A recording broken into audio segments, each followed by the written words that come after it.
प्यारे विद्यार्थी, आज आप पाठ पुस्तक विज्ञान 8वीं श्रेणी के पाठ नंबर 4 धातां अते अधातां बारे कुछ रोचक जानकारी हासिल करांगे। विद्यार्थियों, की तुसीं जानते हो कि साडे आले दुआले जिहड़े पदार्थ हैं वो किस चीज़ के बने हैं? कदे अपने आले दुआले पदार्थों नोट किया? हाँ जी गुरमीत जी। हाँ जी, मैं देख रहा हूँ मेज जी भी मैनू अपने आले दुआले काफ़ी पदार्थ नज़र आ रहे हैं। जिदा बच्चे तुहानू भी दरवाजा नज़र आ रहा होना, तुहाडी पाठ पुस्तक नज़र आ रही होनी है, तुहाडे हत्थ विच पेन या पेंसिल होएगा, तुहानू दरवाजे के हैंडल नज़र आ रहे होने।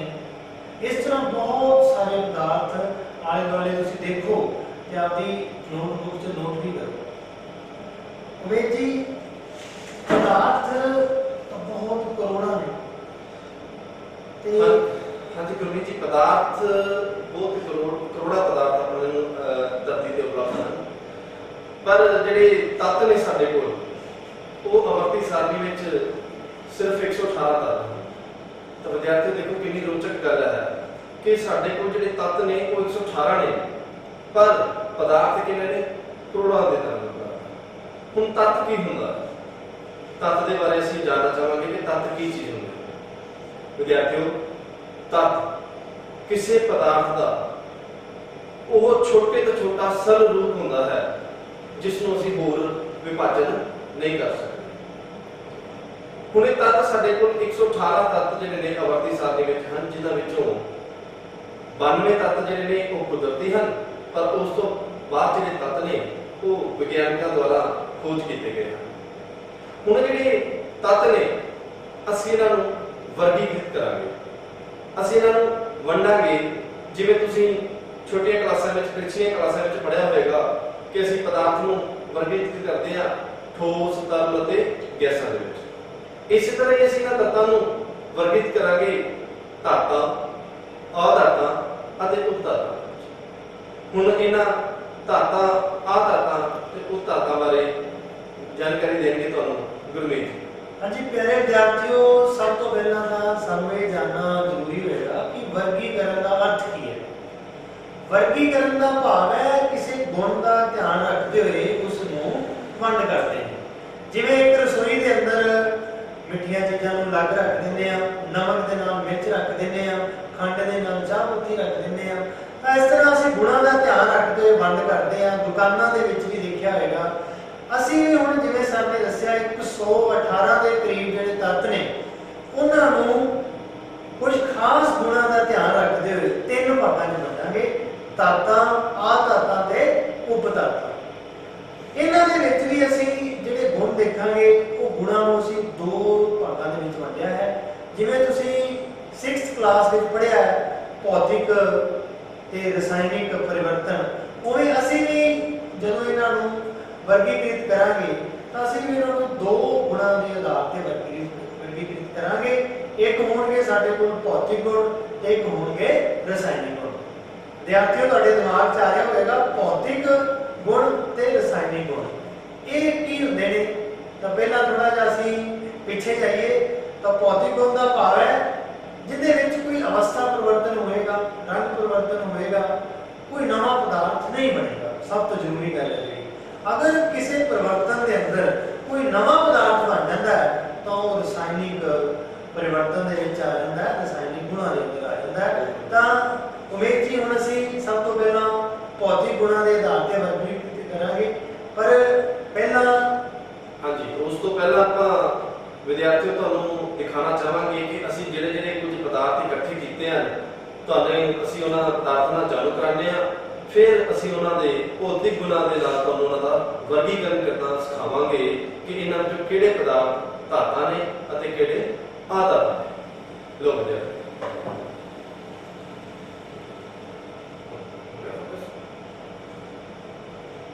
देखो विद्यार्थियों, जिवें सब तो पहला तुहाडे कोल है सोना। इत्थे असीं सोने का पदार्थ रखिया है। यह है साडे कोल ग्रेफाइट। ग्रेफाइट विद्यार्थियों तुसीं देख सकते हो कि किवें मिलदा है। ये ग्रेफाइट का टुकड़ा जिहड़ा है ये सानूं सैलां दी वगैरह बैटरी दे विचों ਸੈੱਲ ਦੇ ਵਿੱਚੋਂ ਇੱਕ ਛੜ ਦੇ ਰੂਪ ਵਿੱਚ ਮਿਲਦਾ ਹੈ। ਇਹ ਕਾਰਬਨ ਦਾ ਹੀ ਇੱਕ ਭਿੰਨ ਰੂਪ ਹੈ। ਇਸ ਤੋਂ ਅੱਗੇ ਅਸੀਂ ਪਦਾਰਥ ਇਕੱਠਾ ਕੀਤਾ ਹੈ ਮੈਗਨੀਸ਼ੀਅਮ ਰਿਬਨ। ਮੈਗਨੀਸ਼ੀਅਮ ਰਿਬਨ ਇਸ ਤਰ੍ਹਾਂ ਦੀ ਆਕਾਰ ਵਿੱਚ ਤੁਹਾਨੂੰ ਪ੍ਰਯੋਗਸ਼ਾਲਾ ਵਿੱਚ ਮਿਲਦਾ ਹੈ। ਇਸ ਤੋਂ ਅੱਗੇ ਅਸੀਂ ਕੁਝ ਲਏ ਹਨ ਜ਼ਿੰਕ ਦੇ ਟੁਕੜੇ, ਕੈਲਸ਼ੀਅਮ ਦੇ ਗ੍ਰੈਨੂਲਸ, ਜ਼ਿੰਕ ਦੀ ਪੱਤੀ, ਬਿਸਮਤ, ਤਾਂਬੇ ਦੀ ਪੱਤੀ, ਲੋਹੇ ਦੀਆਂ ਕਿੱਲਾਂ, ਕੋਲਾ, ਆਇਓਡੀਨ, ਸਲਫਰ ਪਾਊਡਰ ਅਤੇ ਤਾਂਬੇ ਦੀ ਤਾਰ। ਅੰਤ ਵਿੱਚ ਅਸੀਂ ਦਿਖਾਵਾਂਗੇ ਤੁਹਾਨੂੰ ਐਲੂਮੀਨੀਅਮ ਦੀ ਪੱਤੀ ਵੀ ਅਸੀਂ ਇੱਥੇ ਲਈ ਹੈ। ਅਸੀਂ ਇਹਨਾਂ ਪਦਾਰਥਾਂ ਨੂੰ ਧਾਤਾਂ ਅਤੇ ਧਾਤਾਂ ਵਿੱਚ ਵਰਗੀਕ੍ਰਿਤ ਕਰਾਂਗੇ ਇਹਨਾਂ ਦੇ ਭੌਤਿਕ ਗੁਣਾਂ ਦੇ ਆਧਾਰ ਤੇ। ਵਿਦਿਆਰਥੀਓ, ਵਰਗੀਕਰਨ ਕਰਨ ਤੋਂ ਪਹਿਲਾਂ ਆਪਾਂ ਇੱਕ ਨਵੀਂ ਚੀਜ਼ ਸਿੱਖੀਏ। ਜਿਵੇਂ ਕਿ ਤੁਸੀਂ ਦੇਖ ਰਹੇ ਹੋ ਕਿ ਪੰਜਾਬ ਸਰਕਾਰ ਦੁਆਰਾ ਸਕੂਲਾਂ ਵਿੱਚ ਇੰਗਲਿਸ਼ ਮੀਡੀਅਮ ਸ਼ੁਰੂ ਕੀਤਾ ਗਿਆ ਹੈ, ਤਾਂ ਸਾਇੰਸ ਜਿਹੜੀ ਹੈ ਇੰਗਲਿਸ਼ ਮੀਡੀਅਮ ਵਿੱਚ ਹੋਰ ਵੀ ਮਜ਼ੇਦਾਰ ਹੋ ਜਾਂਦੀ ਹੈ। ਸਾਇੰਸ ਸਿੱਖਣ ਦਾ ਮਜ਼ਾ ਹੀ ਇੰਗਲਿਸ਼ ਮੀਡੀਅਮ ਵਿੱਚ ਬਹੁਤ ਆਉਂਦਾ ਹੈ। ਤਾਂ ਆਪਾਂ ਪੰਜਾਬੀ ਦੇ ਨਾਲ ਇਹਦੀ ਟਰਮੀਨੋਲੋਜੀ ਜਿਹੜੀ ਹੈ, ਕੁਝ ਨਾਮ ਜਿਹੜੇ ਨੇ ਇੰਗਲਿਸ਼ ਵਿੱਚ ਵੀ ਸਿੱਖਦੇ ਹਾਂ। ਹੁਣ ਜਿਵੇਂ ਆਪਾਂ ਪਾਠ ਦਾ ਨਾਮ ਹੈ ਧਾਤਾਂ ਅਤੇ ਆਧਾਤਾਂ। ਹੁਣ ਸਾਨੂੰ ਪਤਾ ਹੋਣਾ ਚਾਹੀਦਾ ਹੈ ਕਿ ਧਾਤਾਂ ਨੂੰ ਇੰਗਲਿਸ਼ ਵਿੱਚ ਕੀ ਕਹਿੰਦੇ ਆ, ਆਧਾਤਾਂ ਨੂੰ ਕੀ ਕਹਿੰਦੇ ਆ। ਜਿੰਨੀਆਂ ਵੀ ਅਸੀਂ ਇੱਥੇ ਵਰਤੋਂ ਕਰਾਂਗੇ ਟਰਮੀਨੋਲੋਜੀ ਦੀਆਂ, ਅਸੀਂ ਨਾਲ ਨਾਲ ਤੁਹਾਨੂੰ ਇੰਗਲਿਸ਼ ਵਿੱਚ ਵੀ ਦੱਸਦੇ ਚੱਲਾਂਗੇ। ਤਾਂ ਵਿਦਿਆਰਥੀਓ, ਧਾਤਾਂ ਨੂੰ ਇੰਗਲਿਸ਼ ਵਿੱਚ ਮੈਟਲਸ ਅਤੇ ਆਧਾਤਾਂ ਨੂੰ ਇੰਗਲਿਸ਼ ਵਿੱਚ ਨਾਨ ਮੈਟਲਸ ਕਹਿੰਦੇ ਆ। ਇੱਕ ਤੀਸਰੀ ਚੀਜ਼ ਆਪਾਂ ਪੜ੍ਹੀ ਸੀਗੀ ਉਪ ਧਾਤਾਂ। ਉਪ ਧਾਤਾਂ ਨੂੰ ਇੰਗਲਿਸ਼ ਵਿੱਚ ਸੈਮੀ ਮੈਟਲਸ ਜਾਂ ਮੈਟਲੋਇਡਸ ਵੀ ਕਹਿ ਦਿੰਦੇ ਹਨ। ਤਾਂ ਵਿਦਿਆਰਥੀਓ, ਮੇਰੀਆਂ ਕਈਆਂ ਗੱਲਾਂ ਜਾਂ ਗੁਰਮੀਤ ਜੀ ਵੱਲੋਂ ਦੱਸੀਆਂ ਗਈਆਂ ਗੱਲਾਂ ਧਿਆਨ ਨਾਲ ਸੁਣਨਾ। ਅਸੀਂ ਅੰਤ ਵਿੱਚ ਤੁਹਾਨੂੰ ਇਹਨਾਂ ਨਾਲ ਸੰਬੰਧਿਤ ਪ੍ਰਸ਼ਨ ਜ਼ਰੂਰ ਪੁੱਛਣੇ ਆ, ਤਾਂ ਕਿ ਤੁਹਾਡੀ ਜਿਹੜੀ ਦੁਹਰਾਈ ਵੀ ਕਰਾਵਾਂਗੇ ਅਤੇ ਤੁਹਾਡੇ ਤੋਂ ਪ੍ਰਸ਼ਨ ਵੀ ਪੁੱਛਾਂਗੇ। ਤਾਂ ਹੁਣ ਆਪਾਂ ਇਹਨਾਂ ਧਾਤਾਂ ਅਤੇ ਧਾਤਾਂ ਦੇ ਵਰਗੀਕਰਨ ਬਾਰੇ ਗੁਰਮੀਤ ਜੀ ਕੋਲ ਚੱਲਦੇ ਹਾਂ। ਹਾਂਜੀ ਵਿਦਿਆਰਥੀਓ, ਸਭ ਤੋਂ ਜਿਹੜਾ ਪਹਿਲਾਂ ਅਸੀਂ ਭੌਤਿਕ ਗੁਣ ਕਰਾਂਗੇ ਉਹ ਅਸੀਂ ਕਰਾਂਗੇ ਚਮਕ। ਜਿਵੇਂ ਕਿ ਸਰ ਨੇ ਕਿਹਾ, ਤੁਸੀਂ ਨਾਲ ਦੀ ਨਾਲ ਨੋਟ ਕਰਨਾ ਹੈ ਤੇ ਇਹਨਾਂ ਦੇ ਜਿਹੜੀ ਇੰਗਲਿਸ਼ ਸ਼ਬਦਾਵਲੀ ਹੈ ਉਹ ਵੀ ਸਿੱਖਣੀ ਹੈ। ਜੇਕਰ ਕੋਈ ਮਿਸ ਹੋਵੇ ਤਾਂ ਬਾਅਦ ਵਿੱਚ ਆਪਣੇ ਅਧਿਆਪਕ ਤੋਂ ਵੀ ਪੁੱਛ ਸਕਦੇ ਹੋ। ਤਾਂ ਵਿਦਿਆਰਥੀਓ, ਸਭ ਤੋਂ ਪਹਿਲਾਂ ਜਿਹੜਾ ਗੁਣ ਕਰਾਂਗੇ ਉਹ ਕਰਾਂਗੇ ਅਸੀਂ ਚਮਕ। ਚਮਕ ਦੇ ਆਧਾਰ ਤੇ ਅਸੀਂ ਇਹ ਜਾਣ ਸਕਦੇ ਹਾਂ, ਪਛਾਣ ਕਰ ਸਕਦੇ ਹਾਂ ਕਿਹੜੀਆਂ ਦਿੱਤੀਆਂ ਹੋਈਆਂ ਸਾਡੇ ਕੋਲ ਪਦਾਰਥ ਹੈ ਜਿਹੜੇ ਧਾਤਾਂ ਨੇ ਤੇ ਅਧਾਤਾਂ। ਜਿਹੜੀਆਂ ਧਾਤਾਂ ਹੁੰਦੀਆਂ ਨੇ ਉਹਨਾਂ 'ਚ ਇੱਕ ਕੁਦਰਤੀ ਚਮਕ ਹੁੰਦੀ ਹੈ ਤੇ ਜਿਹੜੀਆਂ ਅਧਾਤਾਂ ਨੇ ਉਹ ਕੁਦਰਤੀ ਤੌਰ ਤੇ ਚਮਕਦਾਰ ਨਹੀਂ ਹੁੰਦੀਆਂ। ਹੁਣ ਤੁਸੀਂ ਦੇਖ ਰਹੇ ਹੋ ਸਾਡੇ ਕੋਲ ਇੱਕ ਪਦਾਰਥ ਹੈ ਜਿਹੜਾ ਕਿ ਬਹੁਤ ਜ਼ਿਆਦਾ ਪ੍ਰਚਲਿਤ ਹੈ, ਮਹਿੰਗਾ ਵੀ ਹੈ, ਸੋਨਾ। ਤੇ ਸੋਨਾ ਦੀ ਜਿਹੜੀ ਇੱਕੋ ਇੱਕ ਖੂਬਸੂਰਤੀ ਹੈ ਉਹਦੀ ਚਮਕ। ਇਸ ਦਾ ਮਤਲਬ ਉਮੇਸ਼ ਜੀ, ਜਦੋਂ ਅਸੀਂ ਕਹਿ ਰਹੇ ਹਾਂ ਧਾਤਾਂ ਚਮਕਦਾਰ ਨੇ, ਤਾਂ ਇਸ ਦਾ ਮਤਲਬ ਸੋਨਾ ਕੀ ਹੋਏਗਾ? ਧਾਤ ਹੋਏਗਾ। ਇਸ ਤੋਂ ਇਲਾਵਾ ਉਮੇਸ਼ ਜੀ, ਆ ਸਾਡੇ ਕੋਲ ਤਾਂਬੇ ਦੀ ਪੱਤੀ ਹੈ। ਬਿਲਕੁਲ ਜੀ। ਤਾਂਬੇ ਦੀ ਪੱਤੀ ਵੀ ਤੁਸੀਂ ਦੇਖ ਰਹੇ ਹੋ ਚਮਕਦਾਰ ਹੈ। ਇਹਦਾ ਮਤਲਬ ਕੀ ਹੋਇਆ ਵਿਦਿਆਰਥੀਓ? ਤਾਂਬਾ ਕੀ ਹੋਏਗਾ ਫਿਰ? ਤੁਸੀਂ ਦੱਸੋ ਵਿਦਿਆਰਥੀਓ, ਧਾਤ ਹੋਏਗਾ। ਇਸ ਤੋਂ ਇਲਾਵਾ ਉਮੇਸ਼ ਜੀ, ਇਹਨਾਂ ਬਾਰੇ ਵੀ ਦੱਸੀਏ ਆਪਾਂ। ਵਿਦਿਆਰਥੀਓ ਦੇਖੋ, ਇਹ ਬਿਸਮਤ ਦੇ ਕਣ ਨੇ, ਤਾਂ ਮੈਂ ਦੇਖ ਸਕਦਾ ਕਿ ਲਾਈਟ ਪੈ ਤੇ ਬੜੇ ਚਮਕਦਾਰ ਚਾਂਦੀ ਵਾਂਗੂ ਇਹ ਚਮਕਦੇ ਪਏ ਨੇ। ਚਾਂਦੀ ਨਹੀਂ ਹੈ ਪਰ ਉਹਦੇ ਵਾਂਗੂ ਇਹ ਚਮਕ ਰਹੇ ਹਨ, ਜਿਵੇਂ ਸਿਤਾਰੇ ਜੇ ਹੁੰਦੇ ਆ ਉਹਦਾ ਸਿਤਾਰੇ ਦੇ ਚਮਕ ਰਹੇ ਹੁੰਦੇ ਹਨ। ਤਾਂ ਇਹਨਾਂ ਮਤਲਬ ਬਿਸਮਤ ਵੀ ਕੀ ਹੋਇਆ ਤੁਹਾਡੇ ਕੋਲ? ਇੱਕ ਧਾਤ। ਇਸ ਤੋਂ ਇਲਾਵਾ ਉਮੇਸ਼ ਜੀ ਹੋਰ ਵੀ ਸਾਡੇ ਕੋਲ ਪਦਾਰਥ ਨੇ, ਇਹਨਾਂ ਬਾਰੇ ਦੱਸੀਏ। ਆ ਤੁਹਾਨੂੰ ਵਿਦਿਆਰਥੀਓ ਦਿਖਾਇਆ ਸੀ ਕਿ ਮੈਗਨੀਸ਼ੀਅਮ ਦਾ ਰਿਬਨ ਤੁਹਾਡੀ ਪ੍ਰਯੋਗਸ਼ਾਲਾ 'ਚ ਹੁੰਦਾ ਹੈ। ਮੈਗਨੀਸ਼ੀਅਮ ਰਿਬਨ ਅਕਸਰ ਹੀ ਪ੍ਰਯੋਗਸ਼ਾਲਾ 'ਚ ਪਿਆ ਕੁਝ ਸਮੇਂ ਬਾਅਦ ਥੋੜਾ ਜਿਹਾ ਕਾਲਾ ਹੋ ਜਾਂਦਾ ਹੈ। ਉਹਦਾ ਵੀ ਕਾਰਨ ਤੁਸੀਂ ਅਗਲੀਆਂ ਸ਼੍ਰੇਣੀਆਂ ਵਿੱਚ ਪੜ੍ਹੋਗੇ। ਇਹਨੂੰ ਵਰਤੋਂ ਕਰਨ ਤੋਂ ਪਹਿਲਾਂ ਸੈਂਡ ਪੇਪਰ ਯਾਨੀ ਕਿ ਰੇਗਮਾਲ ਨਾਲ ਸਾਫ਼ ਕੀਤਾ ਜਾਂਦਾ ਹੈ। ਜਦੋਂ ਅਸੀਂ ਇਹਨੂੰ ਰੇਗਮਾਲ ਨਾਲ ਸਾਫ਼ ਕੀਤਾ ਤਾਂ ਤੁਸੀਂ ਦੇਖੋ ਕਿੰਨੀ ਚਮਕਦਾਰ ਸਤਹ ਦੀ ਨਜ਼ਰ ਆ ਰਹੀ ਹੈ। ਕਿਉਂਕਿ ਹੁਣ ਇਹਦੀ ਚਮਕ ਹੈ ਤਾਂ ਫਿਰ ਇਹ ਕਿਸ ਚੀਜ਼ ਦਾ ਹੋਏਗਾ, ਧਾਤ ਜਾਂ ਆਧਾਤ? ਦੱਸੋ ਵਿਦਿਆਰਥੀਓ, ਸ਼ਾਬਾਸ਼। ਤਾਂ ਫਿਰ ਮੈਗਨੀਸ਼ੀਅਮ ਕੀ ਹੋਇਆ, ਧਾਤ ਦਾ ਟੁਕੜਾ। ਇਹ ਸਾਡੇ ਕੋਲੇ ਜ਼ਿੰਕ ਦੇ ਟੁਕੜੇ ਹਨ ਤੇ ਇਹ ਜ਼ਿੰਕ ਦੀ ਬੱਤੀ ਹੈ। ਇਹਨਾਂ ਦੇ ਵੀ ਤੁਸੀਂ ਦੇਖ ਰਹੇ ਹੋ ਕੁਦਰਤੀ ਤੌਰ ਤੇ ਚਮਕਦਾਰ ਨੇ, ਭਾਵ ਇਹ ਵੀ ਵਿਦਿਆਰਥੀਓ ਕੀ ਨੇ, ਧਾਤਾਂ। ਇਸ ਤੋਂ ਬਾਅਦ ਸਾਡੇ ਕੋਲ ਹੋਰ ਜਿਹੜੇ ਪਦਾਰਥ ਪਏ ਨੇ ਇਹ ਤੁਸੀਂ ਦੇਖ ਰਹੇ ਹੋ, ਇਹ ਹਮੇਸ਼ਾ ਦੇ ਪਹਿਲੇ ਵੀ ਤੁਹਾਨੂੰ ਦੱਸਿਆ ਸੀਗਾ, ਇਹ ਸਾਡੇ ਕੋਲ ਗ੍ਰੇਫਾਈਟ। ਤੇ ਕੀ ਤੁਹਾਨੂੰ ਇਹਦੀ ਕੋਈ ਚਮਕ ਨਜ਼ਰ ਆ ਰਹੀ ਹੈ? ਨਹੀਂ ਨਜ਼ਰ ਆ ਰਹੀ। ਭਾਵ ਗੁਣਾ ਦੇ ਆਧਾਰ ਤੇ ਮੈਂ ਇਹ ਅੰਦਾਜ਼ਾ ਲਗਾਵਾਂਗਾ ਤੇ ਕਹਾਂਗਾ ਕਿ ਇਹ ਕੀ ਹੋ ਸਕਦਾ ਹੈ, ਪਤਾ। ਇਸ ਤੋਂ ਇਲਾਵਾ ਸਾਡੇ ਕੋਲ ਉਮੀਦ ਜੀ ਇਹ ਕੋਲਾ ਆਮ ਦੇਖਿਆ ਬੱਚਿਆਂ ਨੇ, ਤਾਂ ਇਹ ਕੋਲਾ ਹੈ ਜਿਹੜਾ, ਕੋਲੇ ਦੀ ਕੋਈ ਚਮਕ ਤੁਹਾਨੂੰ ਨਜ਼ਰ ਆ ਰਹੀ ਹੈ? ਨਹੀਂ ਨਜ਼ਰ ਆ ਰਹੀ। ਭਾਵ ਕੋਲਾ ਵੀ ਕੀ ਹੈ, ਆਧਾਤ। ਇਸ ਤੋਂ ਬਾਅਦ ਸਾਡੇ ਕੋਲ ਉਮੀਦ ਜੀ ਇਹ ਕੀ ਹੈ ਜੀ, ਆਇਓਡੀਨ। ਆਇਓਡੀਨ ਦੀਆਂ ਗੋਲੀਆਂ ਨੇ, ਠੋਸ ਅਵਸਥਾ ਵਿੱਚ ਤੁਹਾਨੂੰ ਪ੍ਰਯੋਗਸ਼ਾਲਾ 'ਚ ਮਿਲਦੀਆਂ ਨੇ। ਤਾਂ ਇਹ ਵੀ ਕੀ ਹੈ, ਡੱਲ ਜਿਹੇ ਰੰਗ ਦੀਆਂ ਨੇ, ਭੂਰੇ ਜਿਹੇ ਰੰਗ ਦੀਆਂ, ਪਰ ਇਹਨਾਂ ਦੀ ਕੋਈ ਚਮਕ ਨਹੀਂ ਹੈ, ਕਿਸੇ ਤਰ੍ਹਾਂ ਦੀ ਕੋਈ ਚਮਕ ਨਜ਼ਰ ਨਹੀਂ ਆ ਰਹੀ। ਤਾਂ ਫਿਰ ਜੇ ਅਸੀਂ ਕਹੀਏ ਕਿ ਚਮਕ ਦੇ ਆਧਾਰ ਤੇ ਚਮਕਦਾਰ ਵਸਤੂਆਂ ਧਾਤਾਂ ਨੇ, ਤੇ ਜਿਨ੍ਹਾਂ ਦੀ ਚਮਕ ਨਹੀਂ ਹੁੰਦੀ ਉਹ ਫਿਰ ਕੀ ਨੇ, ਆਧਾਤ। ਤਾਂ ਮੈਂ ਇਹ ਸਿੱਟਾ ਕਰ ਸਕਦਾ ਹਾਂ ਕਿ ਆਇਓਡੀਨ ਇੱਕ ਆਧਾਤ ਹੈ। ਵਿਦਿਆਰਥੀ ਤੁਸੀਂ ਆਇਓਡੀਨ ਦੀ ਵਰਤੋਂ, ਆਇਓਡੀਨ ਦੇ ਘੋਲ ਦੀ ਵਰਤੋਂ ਕਰ ਵੀ ਚੁੱਕੇ ਹੋ। ਯਾਦ ਕਰਿਆ ਜੇ 6th ਵਿੱਚ ਕਿੱਥੇ ਕੀਤੀ ਹੈ ਤੇ ਬਾਅਦ ਵਿੱਚ ਆਪਣੇ ਅਧਿਆਪਕ ਨੂੰ ਉਸ ਦਾ ਉੱਤਰ ਵੀ ਦੇਣਾ ਸੀ। ਹਾਂਜੀ ਅਮਰੀਤ ਜੀ, ਇਹ ਸਾਡੇ ਕੋਲ ਹੈ ਜੀ ਸਲਫਰ। ਸਲਫਰ ਜਿਹੜਾ ਹੈ ਪੀਲੇ ਰੰਗ ਦਾ ਹੋ ਗਿਆ। ਸਾਡੇ ਕੋਲ ਇਹਦੀ ਕੋਈ ਚਮਕ ਨਹੀਂ ਨਜ਼ਰ ਆ ਰਹੀ, ਚਮਕ ਨਹੀਂ ਨਜ਼ਰ ਆ ਰਹੀ, ਭਾਵ ਇਹ ਸਾਡੇ ਕੋਲ ਕੀ ਹੈ, ਆਧਾਤ। ਠੀਕ ਹੈ। ਤਾਂ ਇਸ ਤਰ੍ਹਾਂ ਅਸੀਂ ਚਮਕ ਦੇ ਆਧਾਰ ਤੇ ਦਿੱਤੇ ਹੋਏ ਜਿਹੜੇ ਪਦਾਰਥ ਸੀਗੇ ਇਹਨਾਂ ਦੀ ਵੰਡ ਕੀਤੀ, ਵਰਗੀਕਰਨ ਕੀਤਾ ਧਾਤਾਂ ਤੇ ਆਧਾਤਾਂ ਦੇ ਵਿੱਚ। ਅੱਛਾ ਗੁਰਮੀਤ ਜੀ, ਇਹਦਾ ਮਤਲਬ ਚਮਕਦਾਰ ਵਸਤੂਆਂ ਦਾ ਧਾਤਾਂ ਹੋ ਗਈਆਂ ਤੇ ਜਿਨ੍ਹਾਂ ਦੀ ਚਮਕ ਨਹੀਂ ਹੈ ਉਹ ਕੀ ਹੋ ਗਿਆ, ਆਧਾਤ। ਹੁਣ ਕੋਈ ਹੋਰ ਵੀ ਅਵਸਥਾ ਜਾਂ ਕੋਈ ਏਦਾਂ ਦੀ ਕੋਈ ਗੁਣ ਹੋ ਸਕਦਾ ਜਿਹਦੇ ਤੇ ਅਸੀਂ ਵੇਖਦੇ ਦੱਸ ਦਈਏ ਕਿ ਇਹ ਧਾਤਾਂ ਨੇ ਤੇ ਇਹ ਆਧਾਤਾਂ ਨੇ? ਉਮੇਦ ਜੀ, ਚਮਕ ਤੋਂ ਇਲਾਵਾ ਹੋਰ ਵੀ ਸਾਡੇ ਕੋਲ ਭੌਤਿਕ ਗੁਣ ਹੈਗੇ ਆ, ਜਿਨ੍ਹਾਂ ਦੇ ਵਿੱਚ ਦੂਜਾ ਭੌਤਿਕ ਗੁਣ ਹੈਗਾ ਭੌਤਿਕ ਅਵਸਥਾ। ਜੀ ਵਿਦਿਆਰਥੀਓ, ਤੁਸੀਂ ਭੌਤਿਕ ਅਵਸਥਾਵਾਂ ਬਾਰੇ ਪੜ੍ਹਿਆ ਹੋਵੇਗਾ ਜਾਂ ਸੁਣਿਆ ਹੋਵੇਗਾ। ਕੀ ਤੁਹਾਨੂੰ ਯਾਦ ਹੈ ਕਿਹੜੀਆਂ ਕਿਹੜੀਆਂ ਭੌਤਿਕ ਅਵਸਥਾਵਾਂ ਹੁੰਦੀਆਂ ਨੇ ਪਦਾਰਥਾਂ ਦੀਆਂ? ਹਾਂਜੀ ਵਿਦਿਆਰਥੀਓ, ਠੋਸ, द्रव ਤੇ ਗੈਸ। ਤੇ ਅਸੀਂ ਧਾਤਾਂ ਦੇ ਧਾਤਾਂ ਵਿੱਚ ਹੁਣੇ ਵੰਡ ਕੀਤੀ ਹੈ। ਹੁਣ ਅਸੀਂ ਇਹ ਦੇਖੀਏ ਕਿ ਜਿਹੜੀਆਂ ਧਾਤਾਂ ਨੇ ਇਹਨਾਂ ਦੀ ਅਵਸਥਾ ਕਿਹੜੀ ਹੈ, ਠੋਸ ਹੈ। ਧਾਤਾਂ ਦੀ ਅਵਸਥਾ ਕਿਹੜੀ ਹੈ, ਠੋਸ ਹੈ, द्रव ਹੈ ਜਾਂ ਗੈਸ ਹੈ।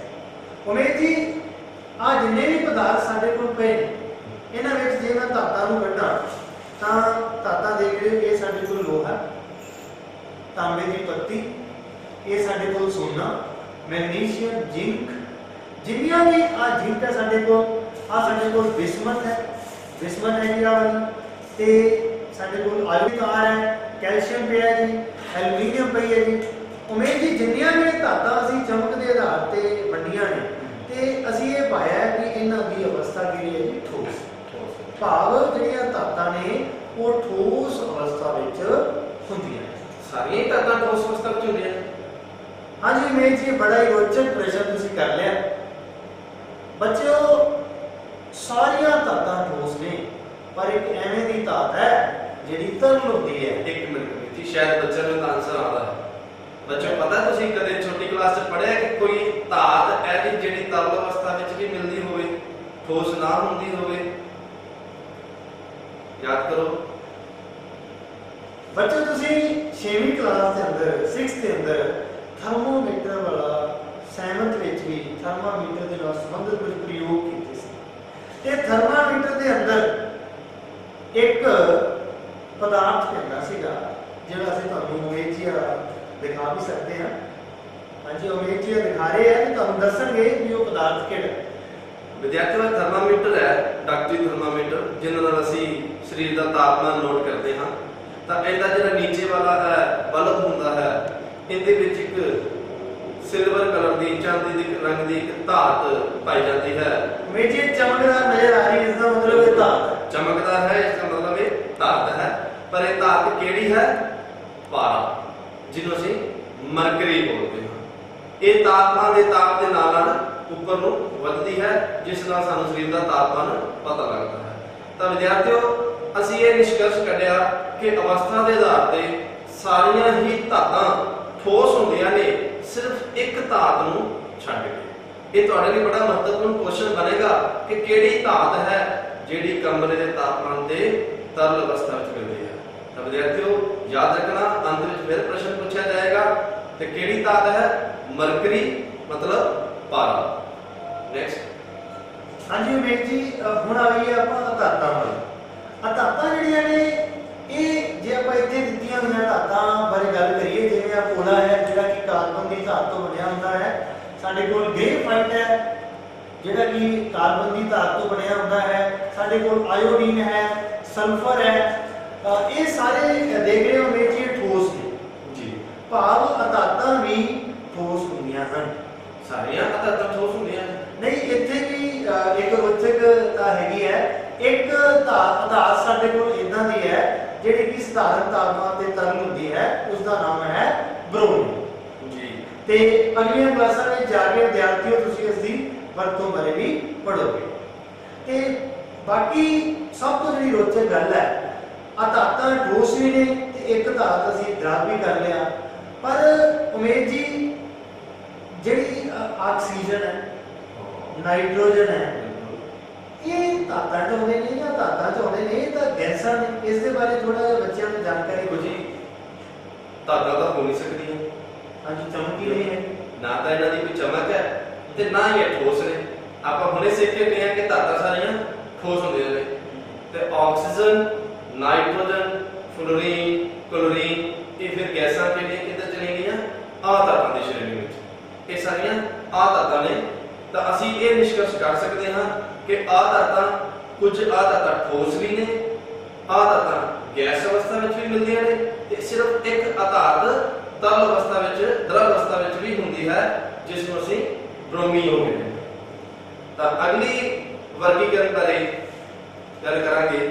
ਹਾਂਜੀ ਗੁਰਮੀਤ ਜੀ, ਅਗਲਾ ਹਾਂਜੀ ਵਿਦਿਆਰਥੀਓ, ਅਗਲਾ ਜਿਹੜਾ ਭੌਤਿਕ ਜਿਹੜਾ ਅਸੀਂ ਵਰਗੀਕਰਨ ਕਰਾਂਗੇ, ਉਹ ਅਸੀਂ 6th ਕਲਾਸ ਦੇ ਅੰਦਰ ਪੜ੍ਹਿਆ ਹੈ। ਚਾਲਕ, ਰੋਧਕ। ਚਾਲਕ ਨੂੰ ਇੰਗਲਿਸ਼ ਦੇ ਵਿੱਚ ਕੀ ਕਹਿੰਦੇ ਆ? ਯਾਦ ਕਰੋ, ਕੰਡਕਟਰ। ਤੇ ਰੋਧਕ ਨੂੰ ਵੀ ਕਹਿੰਦੇ ਆ ਇਨਸੂਲੇਟਰ।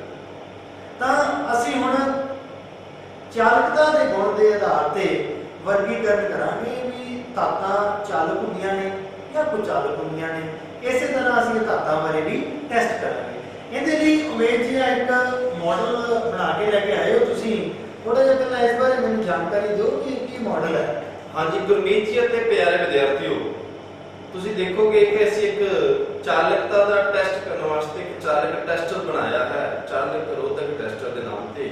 ਤਾਂ ਸਭ ਤੋਂ ਪਹਿਲਾਂ ਜਿਹੜਾ ਕਾਲੇ ਰੰਗ ਦਾ ਪਦਾਰਥ ਲੱਗਿਆ, ਇਹਦੇ ਬਾਰੇ ਦੱਸਾਂਗੇ ਕਿ ਇਹ ਇੱਕ ਬੈਟਰੀ ਹੈ। ਜਿਵੇਂ ਸੈੱਲ ਦੇ ਦੋ ਟਰਮੀਨਲ ਹੁੰਦੇ ਹਨ, ਦੋ ਸਿਰੇ ਹੁੰਦੇ ਨੇ, ਇਸ ਬੈਟਰੀ ਦੇ ਵੀ ਦੋ ਸਿਰੇ ਨੇ, ਇੱਕ ਧਨ ਟਰਮੀਨਲ ਤੇ ਇੱਕ ਰਿਣ ਟਰਮੀਨਲ। ਦੋਵਾਂ ਟਰਮੀਨਲਾਂ ਨੂੰ ਅਸੀਂ ਅਲੱਗ-ਅਲੱਗ ਤਾਰਾਂ ਨਾਲ ਜੁਆਇਨ ਕੀਤਾ ਹੈ। ਤਾਂ ਤੁਸੀਂ ਦੇਖ ਰਹੇ ਹੋ, ਇੱਥੇ ਆ ਕੇ ਅਸੀਂ ਤਾਰ ਨਾਲ ਇੱਕ LED ਬਲਬ ਲਗਾਇਆ ਹੈ ਤੇ ਦੂਸਰੇ ਸਿਰੇ ਨੂੰ ਅਸੀਂ ਤਾਰ ਨੂੰ ਲੈ ਕੇ ਇੱਥੇ ਖਾਲੀ ਛੱਡਤਾ। ਹੁਣ ਇਹ ਬਲਬ ਨਹੀਂ ਜਗ ਰਿਹਾ। ਤਾਂ ਵਿਦਿਆਰਥੀ ਜਾਣਦੇ ਨੇ ਕਿ ਬਲਬ ਕਦੋਂ ਜਗੇਗਾ? ਜਦੋਂ ਇਹ ਸਰਕਟ ਪੂਰਾ ਹੋਵੇਗਾ। ਜਿੰਨੀ ਦੇਰ ਤੱਕ ਇਹ ਸਰਕਟ ਖੁੱਲਾ ਹੈ, ਬੰਦ ਨਹੀਂ ਹੁੰਦਾ, ਉਨੀ ਦੇਰ ਤੱਕ ਇਹ ਬਲਬ ਨਹੀਂ ਜਗੇਗਾ। ਤਾਂ ਅਸੀਂ ਛੋਟੀਆਂ ਕਲਾਸਾਂ ਵਿੱਚ ਟੈਸਟ ਕਰਦੇ ਰਹੇ ਹਾਂ ਕਿ ਅਸੀਂ ਇੱਥੇ ਕੋਈ ਜੇ ਚਾਲਕ ਦਾ ਟੁਕੜਾ ਲਗਾਵਾਂਗੇ ਤਾਂ ਸਰਕਟ ਪੂਰਾ ਹੋ ਜਾਏਗਾ, ਤਾਂ ਬਲਬ ਜਗ ਜਾਏਗਾ। ਜੇ ਰੋਧਕ ਦਾ ਟੁਕੜਾ ਲਗਾਵਾਂਗੇ ਤਾਂ ਸਰਕਟ ਨਹੀਂ ਪੂਰਾ ਹੋਣਾ, ਉਹਦੇ ਚ ਕਰੰਟ ਨਹੀਂ ਲੱਗੇਗਾ। ਤਾਂ ਇਸ ਤਰ੍ਹਾਂ ਦੇ ਅਸੀਂ ਆਪਰੇਟਰਸ ਨਾਲ, ਇਸ ਤਰ੍ਹਾਂ ਦੇ ਅਸੀਂ ਜਿਹੜਾ ਯੰਤਰ ਨਾਲ ਅਸੀਂ ਚੈੱਕ ਕਰਾਂਗੇ ਕਿ ਧਾਤਾਂ ਹੁਣ ਬਿਜਲੀ ਦੀਆਂ ਚਾਲਕ ਹੁੰਦੀਆਂ ਨੇ ਕਿ ਕੁਚਾਲਕ ਹੁੰਦੀਆਂ ਨੇ।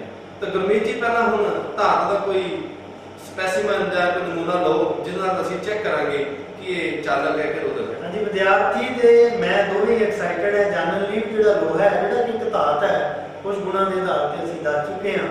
ਤੇ ਇਹ ਅਸੀਂ ਦੇਖਾਂਗੇ ਵੀ ਅਸੀਂ ਦੇਖੋ ਇਹਨੂੰ ਸਰਕਟ ਪੂਰਾ ਕਰਨ ਲਈ ਇਹਦੇ ਵਿੱਚ ਲਗਾ ਰਿਹਾ ਵੇਜ ਜੀ ਲਗਾਉਣਗੇ। ਲੋਹੇ ਦਾ ਕਿੱਲ ਹੈ ਵਿਦਿਆਰਥੀਓ, ਦੇਖੋ ਤਾਂ ਲੋਹੇ ਦੇ ਕਿੱਲ ਨੂੰ ਅਸੀਂ ਲਗਾਵਾਂਗੇ। ਉਮੀਦ ਜੀ ਇਹ LED ਜਗਲ ਲੱਗ ਪਿਆ। ਇਸ ਦਾ ਅਰਥ ਇਹ ਹੋਇਆ ਕਿ ਜਿਹੜਾ ਸਾਡੇ ਕੋਲੇ ਹੈ ਲੋਹਾ, ਇਹ ਬਿਜਲੀ ਦਾ ਚਾਲਕ ਹੈ। ਹੁਣ ਤੁਸੀਂ ਦੇਖਿਆ ਵਿਦਿਆਰਥੀਓ ਕਿ ਜਦੋਂ ਕਿੱਲ ਦਾ ਟੁਕੜਾ ਲਗਾਇਆ ਤਾਂ ਬਲਬ ਜਿਹੜਾ LED ਬਲਬ ਫਲੈਸ਼ ਕਰਨ ਲੱਗ ਪਿਆ। ਤੇ ਕਿਉਂ ਕੀਤਾ? ਕਿਉਂਕਿ ਲੋਹਾ ਇੱਕ ਬਿਜਲੀ ਦਾ ਚਾਲਕ ਹੈ। ਤਾਂ ਲੋਹਾ ਕੀ ਸੀਗਾ? ਤਾਰ। ਅਸੀਂ ਮੰਨ ਲਿਆ ਕਿ ਹੁਣ ਧਾਤਾਂ ਜਿਹੜੀਆਂ ਬਿਜਲੀ ਦੀਆਂ ਚਾਲਕ ਹੈ, ਪਰ ਇੰਨੀ ਛੇਤੀ ਨਾ ਮੰਨੀਏ। ਮੇਰੇ ਕੋਲ ਇੱਕ ਹੋਰ ਧਾਤ ਚੈੱਕ ਕਰਨੀ ਹੈ ਕਿ ਅਸੀਂ ਚੈੱਕ ਕਰਾਂਗੇ, ਫਿਰ ਦੇਖਾਂਗੇ ਕਿ ਧਾਤਾਂ ਬਿਜਲੀ ਦੀਆਂ ਚਾਲਕ ਹੁੰਦੀਆਂ। ਇਹ ਉਮੀਦ ਜੀ ਐਲੂਮੀਨੀਅਮ ਦੀ ਇੱਕ ਛੋਟਾ ਜਿਹਾ ਟੁਕੜਾ ਜੀ, ਇਹਨੂੰ ਅਸੀਂ ਚੈੱਕ ਕਰਦੇ ਹਾਂ ਤੇ ਦੇਖਦੇ ਹਾਂ ਕਿ ਇਹ ਕੀ ਹੈ।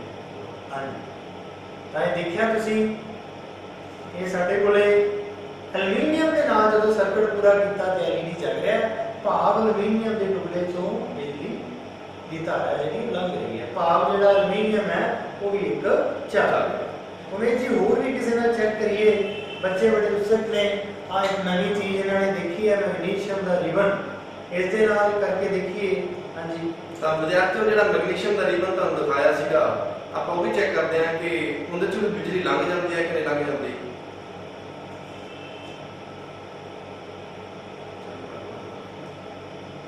ਹਾਂਜੀ, ਇਹ ਦੇਖੋ ਵਿਦਿਆਰਥੀਓ, LED ਜਗ ਰਹੀ ਹੈ। ਤਾਂ ਇਹਦਾ ਮਤਲਬ ਇਹ ਜਿਹੜਾ ਮੈਗਨੀਸ਼ੀਅਮ ਦਾ ਟੁਕੜਾ ਹੈ, ਜਿਹਨੂੰ ਆਪਾਂ ਧਾਤ ਮੰਨਿਆ ਸੀਗਾ ਚਮਕ ਦੇ ਆਧਾਰ ਤੇ ਅਵਸਥਾ ਦੇ ਆਧਾਰ ਤੇ, ਚਾਲਕਤਾ ਦੇ ਆਧਾਰ ਤੇ ਵੀ ਇਹਨੇ ਸਿੱਧ ਕੀਤਾ ਕਿ ਧਾਤਾਂ ਜਿਹੜੀਆਂ ਬਿਜਲੀ ਦੀਆਂ ਚਾਲਕ ਹੁੰਦੀਆਂ ਨੇ।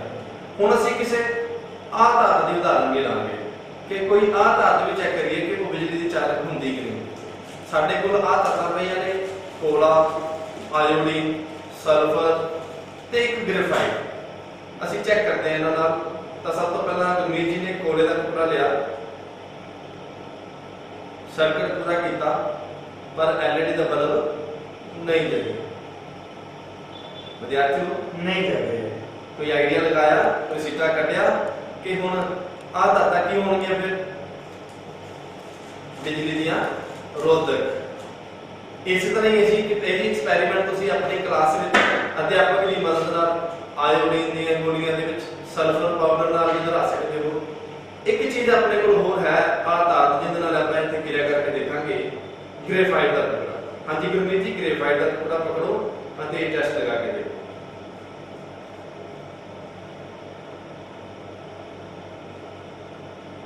ਉਮੀਦ ਜੀ ਇਹ ਜਗ ਰਿਹਾ। ਵਿਦਿਆਰਥੀਓ ਦਾ ਕੀ ਹੋਇਆ? ਗ੍ਰੇਫਾਈਟ ਦਾ ਟੁਕੜਾ ਲਗਾਉਣ ਨਾਲ ਬਲਬ ਜਗ ਪਿਆ। ਜਦਕਿ ਅਸੀਂ ਸ਼ੁਰੂਆਤ ਵਿੱਚ ਗੱਲ ਕੀਤੀ ਸੀ ਕਿ ਗ੍ਰੇਫਾਈਟ ਜਿਹੜਾ ਹੈ ਉਹ ਕਾਰਬਨ ਦਾ ਹੀ ਇੱਕ ਭਿੰਨ ਰੂਪ ਹੈ ਤੇ ਕੋਲਾ ਵੀ ਕੀ ਹੈ? ਕਾਰਬਨ ਦਾ ਹੀ ਰੂਪ ਹੈ। ਤਾਂ ਜਿਵੇਂ ਅਸੀਂ ਅਵਸਥਾ ਦੇ ਵਿੱਚ ਕੁਝ ਉਪਵਾਦ ਕੀਤੇ ਸੀਗੇ ਕਿ ਸਾਰੀਆਂ ਧਾਤਾਂ ਠੋਸ ਹੁੰਦੀਆਂ ਨੇ, ਇੱਕ ਉਪਵਾਦ ਹੈ ਪਾਰਾ ਜਿਹੜਾ ਕਿ ਤਰਲ ਹੁੰਦਾ ਹੈ। ਇਸ ਤਰ੍ਹਾਂ ਹੀ ਵਿਦਿਆਰਥੀਓ ਆਹ ਧਾਤਾਂ ਦੇ ਵਿੱਚ ਅਸੀਂ ਇਹ ਸਿੱਖਿਆ ਕਿ ਆਹ ਧਾਤਾਂ ਜਿਹੜੀਆਂ ਬਿਜਲੀ ਦੀਆਂ ਰੋਧਕ ਹਨ, ਪਰ ਇੱਕ ਇਹਦਾ ਉਪਵਾਦ ਵੀ ਹੈ। ਇਹੀ ਜਿਹੜਾ ਤੁਹਾਡਾ ਕੁਐਸਚਨ ਬਣਦਾ ਹੈ ਕਿ ਕਿਹੜੀ ਧਾਤ ਹੈ ਜਿਹਦਾ ਕੋਈ ਭਿੰਨ ਰੂਪ ਜਿਹੜਾ ਬਿਜਲੀ ਦਾ ਚਾਲਕ ਹੈ। ਤਾਂ ਵਿਦਿਆਰਥੀਓ ਗ੍ਰੇਫਾਈਟ ਜਿਹੜਾ ਹੈ ਉਹ ਕੋਲੇ ਦਾ ਹੀ ਇੱਕ ਭਿੰਨ ਰੂਪ ਹੈ, ਕਾਰਬਨ ਦਾ ਇੱਕ ਭਿੰਨ ਰੂਪ ਹੈ ਜਿਹੜਾ ਕਿ ਬਿਜਲੀ ਦਾ ਚਾਲਕ ਹੈ। ਹਾਂਜੀ ਵਿਦਿਆਰਥੀਓ, ਆਪਾਂ ਧਾਤਾਂ ਦੇ ਭੌਤਿਕ ਗੁਣਾਂ ਦੇ ਆਧਾਰ ਤੇ ਵਰਗੀਕਰਨ ਕਰ ਰਹੇ ਹਾਂ। ਹੁਣ ਆਪਾਂ ਅਗਲਾ ਗੁਣ ਜਿਹੜਾ ਜਿਹਦੇ ਆਧਾਰ ਤੇ ਧਾਤਾਂ ਦੇ ਧਾਤਾਂ ਨੂੰ ਵਰਗੀਕ੍ਰਿਤ ਕਰਨਾ ਹੈ, ਉਹ ਗੁਣ ਹੈ ਕੁਟੀਨਯੋਗ ਅਤੇ ਖਿਚੀਨਯੋਗ, ਜਿਹਨੂੰ ਅਸੀਂ ਇੰਗਲਿਸ਼ ਵਿੱਚ ਬੋਲਦੇ ਹਾਂ ਮੈਲੇਬਲ ਐਂਡ ਡਕਟਾਈਲ। ਮੈਲੇਬਲ ਮਤਲਬ ਕੁਟੀਨਯੋਗ ਤੇ ਡਕਟਾਈਲ ਮਤਲਬ ਖਿਚੀਨਯੋਗ। ਤਾਂ ਇਸ ਗੁਣ ਬਾਰੇ ਅੱਗੇ ਵਿਸਥਾਰਪੂਰਵਕ ਗੁਰਮੀਤ ਜੀ ਦੱਸਣਗੇ। ਹਾਂਜੀ ਵਿਦਿਆਰਥੀਓ, ਇਹ ਵਾਲਾ ਜਿਹੜਾ ਗੁਣ ਹੈ ਇਹਦੇ ਵਿੱਚ ਜਿਹੜੀਆਂ ਧਾਤਾਂ ਨੇ, ਤੁਸੀਂ ਇਹ ਦੇਖਿਆ ਕਿ ਦੇਖੋ ਆ ਜਿਹੜੀਆਂ ਤਾਰਾਂ ਨੇ, ਜਿਹੜੇ ਕਿ ਆਮ ਅਸੀਂ ਦੇਖਦੇ ਹਾਂ ਮੋਟਰ ਦੇ ਅੰਦਰ ਹੁੰਦੀਆਂ ਜਾਂ ਹੋਰ ਆਪਣੇ ਘਰਾਂ ਦੇ ਵਿੱਚ ਹੁੰਦੀਆਂ ਨੇ, ਇਹ ਤਾਂਬੇ ਦੀ ਤਾਰ ਹੈ। ਇਵੇਂ ਸਾਡੇ ਕੋਲ ਐਲੂਮੀਨੀਅਮ ਦੀਆਂ ਤਾਰਾਂ ਵੀ ਹੁੰਦੀਆਂ, ਸਿਲਵਰ ਦੀਆਂ ਤਾਰਾਂ ਵੀ ਹੁੰਦੀਆਂ ਨੇ। ਹੁਣ ਐਲੂਮੀਨੀਅਮ, ਸਿਲਵਰ, ਤਾਂਬਾ ਇਹ ਕੀ ਨੇ? ਧਾਤਾਂ। ਭਾਵ ਵਿੱਚ ਇਹ ਬਣਿਆ ਕਿ ਜਿਹੜੀਆਂ ਧਾਤਾਂ ਨੇ ਉਹਨਾਂ ਨੂੰ ਖਿੱਚ ਕੇ ਉਹਨਾਂ ਦੀਆਂ ਤਾਰਾਂ ਬਣਾਈਆਂ ਜਾ ਸਕਦੀਆਂ। ਕਿਉਂਕਿ ਜੀ ਇੱਥੇ ਤੁਸੀਂ ਆ ਪੱਤੀ ਜੀ ਵੀ ਬਣਾਈ ਹੋਈ ਹੈ। ਹਾਂਜੀ ਉਮੇਸ਼ ਜੀ, ਇਹ ਤਾਂਬੇ ਦੀ ਪੱਤੀ ਹੈ, ਬਿਲਕੁਲ। ਆ ਤਾਂਬੇ ਦੀ ਤਾਰ ਹੈ, ਇਹਦੇ ਬਾਰੇ ਦੱਸੋ। ਦੇਖੋ ਜੀ, ਜਿਹੜੀਆਂ ਧਾਤਾਂ ਹੁੰਦੀਆਂ ਨੇ ਜਿੱਥੇ ਇਹ ਖਿਚੀਣਯੋਗ ਨੇ ਵੀ ਇਹਨਾਂ ਦੇ ਖਿੱਚ ਕੇ ਤਾਰਾਂ ਬਣਾਈਆਂ ਜਾ ਸਕਦੀਆਂ ਨੇ, ਉੱਥੇ ਇਹਨਾਂ ਨੂੰ ਕੁੱਟ ਕੇ ਬਿਲਕੁਲ ਇਹਨਾਂ ਦੀਆਂ ਚਾਦਰਾਂ ਵੀ ਬਣਾਈਆਂ ਜਾ ਸਕਦੀਆਂ। ਜੀ। ਜਿਵੇਂ ਘਰਾਂ ਦੇ ਵਿੱਚ ਆਪਣੇ ਗੇਟ ਹੁੰਦੇ ਜਾਂ ਆ ਤੁਹਾਡੇ ਸਾਹਮਣੇ ਇੱਕ ਪੱਤੀ ਹੈ ਤਾਂਬੇ ਦੀ, ਇਹ ਧਾਤ ਨੂੰ ਹੀ ਕੁੱਟ ਕੇ ਹਥੌੜੀ ਨਾਲ ਜਾਂ ਭਾਰੀ ਕਿਸੇ ਵਸਤੂ ਨਾਲ ਅਸੀਂ ਇਹਨੂੰ ਕੁੱਟ ਕੇ ਇਹਦੀ ਚਾਦਰ ਬਣਾਈ ਹੈ। ਆ ਜਿੰਕ ਦੇਖ ਰਹੇ ਹੋ ਤੁਸੀਂ, ਜਿੰਕ ਹੈ ਜਿਹੜੀ ਜਿੰਕ ਨੂੰ ਵੀ ਕੁੱਟ ਕੇ ਹੁੰਦੀ ਇੱਕ ਚਾਦਰ ਜਾਂ ਬੈਲੂਨ ਦੀ ਪੱਤੀ ਬਣਾਈ ਜਾਂਦੀ ਹੈ।